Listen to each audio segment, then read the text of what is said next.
Thank you for watching this video. Today we will be doing technical analysis on the S&P 500 for the week ending Friday, March 18th, 2022. And for this analysis, we will be using stockcharts.com. That is the charting service that I use and pay for, and I will leave a link to their site in the description box below this video.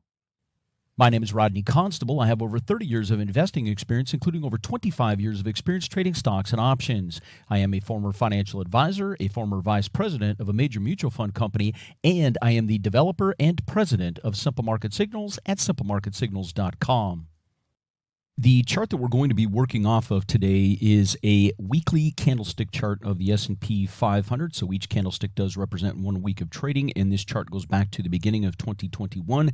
Gives us some good perspective to work on. So first off, let's talk about what happened this week. It was a pretty incredible week in the overall stock market with the S&P 500 up 6.16%. Guys, look at this candle over here on the right side where my cursor is moving.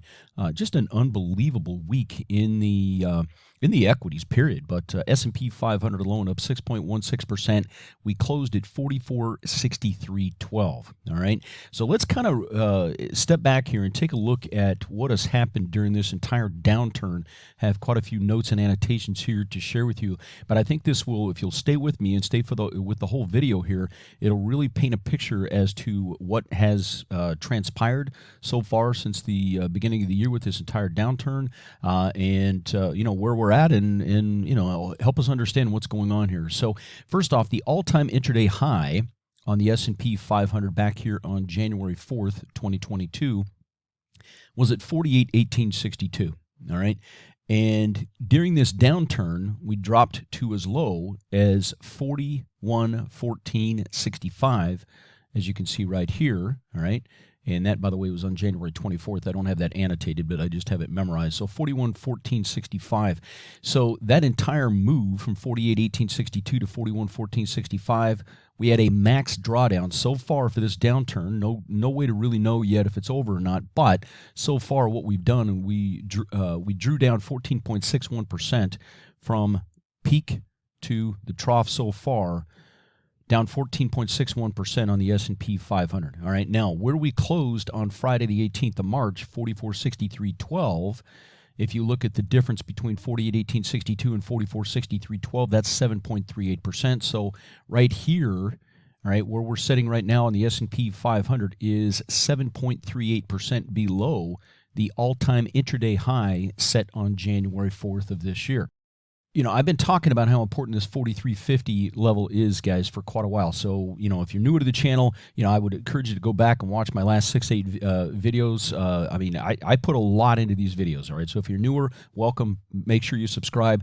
But also, go back and watch some of my past videos, guys, because I think it'll be quite educational. But what we can see here is the first time the S&P 500 got up to 4350 was back here in June of 2021. We played around in this area for about 4 weeks before we finally broke above that, and then every single weekly close from this second week in July, every single weekly close that we had up until right here was in February was above 4350. And then we've had 3, 1, 2, and then this one, we've had 3 weekly closes below 4350 in this entire downturn, okay? Because, obviously we've jumped right back above that, and again, we're currently at 4463.12. Now, why is that so important? Well, because when you pull back and you take a look at this, right, you start to see this pattern. And during this downturn, we haven't had one.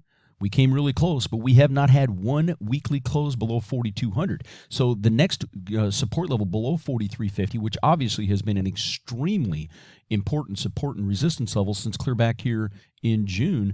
But there was about 10 weeks of trading right here from April, May, and the first part of June of 2021 around 4,200. All right, plus or minus 50 to 75 points or so. All right.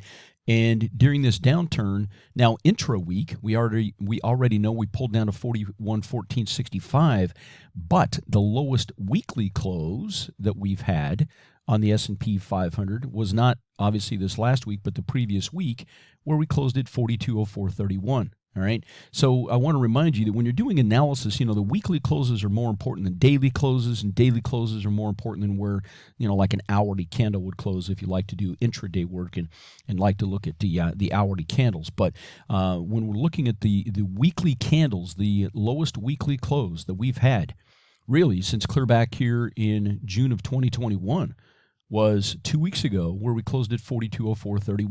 All right. So please don't ignore this information, guys. This, success and failure leaves clues, and this is what we're looking at. We're looking for clues, and keep in mind that about 70% or so of all of the trading now in the major indices is done by algorithms. All right. So there's obviously certain levels here where the algos are programmed to buy and sell. And and we can clearly see here how important this 4200 level has been. And again, if you go back and talk and look at my past videos, you'll know that I was telling, I was warning you guys. I kept telling you that the next level, right, if 4350 doesn't hold, then we really need 4200 to hold. All right. Now, this was one good week. There was a confluence of things that came together to create this. Obviously, there is still from a headline risk standpoint, there is still a ton of risk out there, but we can't discount what the market is doing. All right. So now that we're back above 4350, we have to keep our eye on this 4350 level. And of course, just like before, if 4350 for whatever reason doesn't hold, we roll over and go back down, then 4200 is that next support level. And if 4200 doesn't hold, then guys, you really need to go watch. If you haven't watched it yet, or if you've only watched part of it or whatever, several weeks back, I created a video called How Low Will the S&P 500 Go?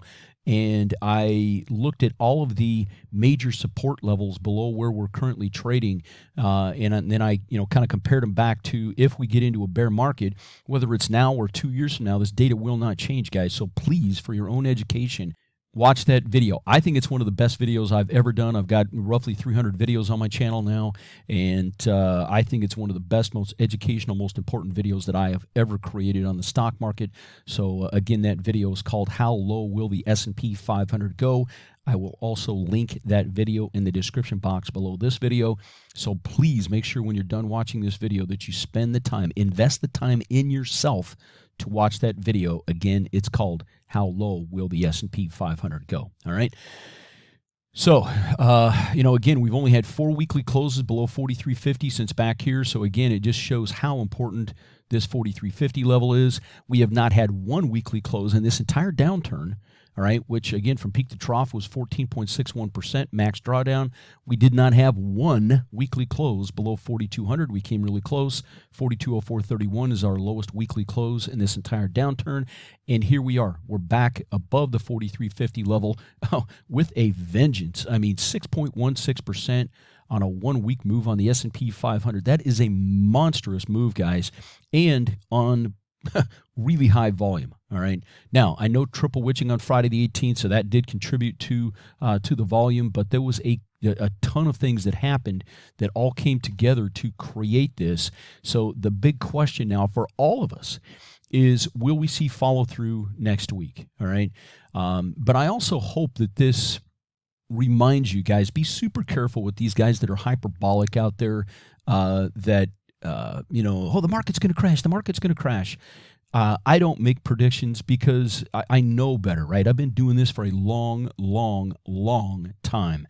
And I've been trading and investing for, longer than a lot of you guys have been alive and that are watching these videos. And, I'm telling you, nobody has the ability to predict the future in life, in business, in economics, or with the stock market. So be super careful and don't fall victim to those guys that think they know everything and think they can predict the future, because it's the future is unknowable. All right. So the only thing we can do is what we're doing here, right, is where we look at support and resistance levels. We look at things that, could possibly happen, and then we take an if this, then that approach. In other words, if we break below 4350, then, right, if this, then that, then 4200 is probably our next support level. If 4200 doesn't hold, and there was only 10 weeks of trading. Now, so far, I knew we drew down all the way to 4114, but that's still within within that range, right? When you're looking at these levels, it's not an absolute,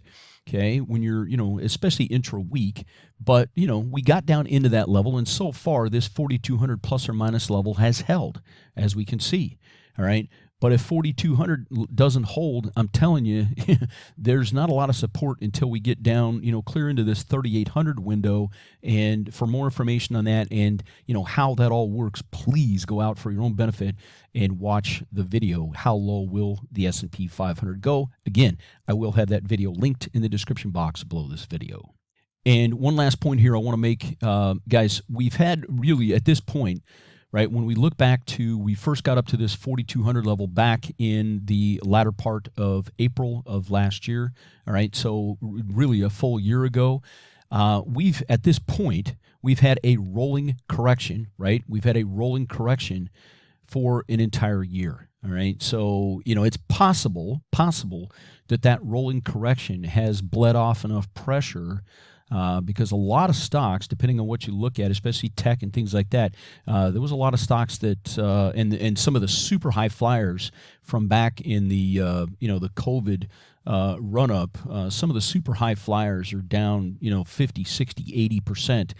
And so it's possible that the market has bled off enough pressure with this rolling correction that we've had, right? Because, if you look at this 41.1465 and go to the left, I mean, it takes us clear back to the beginning of April of last year. So basically an entire year. So we erased an entire year of gains in the S&P 500 during this downturn. So it's possible that rolling correction was enough to allow us to avoid anything more substantial and avoid a bear market for now, right? A bear market, of course, is when you're down at least 20% from the all-time highs on anything, but in this case, it would be 20% below the 48,1862 on the S&P 500. So it's possible, I don't know how probable it is at this point, but it's possible that this rolling correction that we have obviously had since April of 2021 for basically a full year now, it's completely possible that rolling correction has bled off enough pressure on the S&P 500 to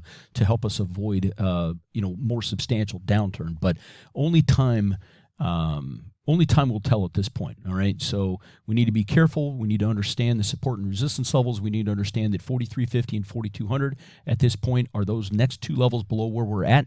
And then we need to go back and review that video, How Low Will the S&P 500 Go? Because I want you to understand, whether it's now or 2 years from now, I want you to understand, and I want you to really understand how bad it could get if we get into a 2000 through 03 or 07 through 09 bear market, because those types of bear markets, guys, they're absolutely brutal, and you can lose a lot of money in those environments. So please educate yourself by watching that video.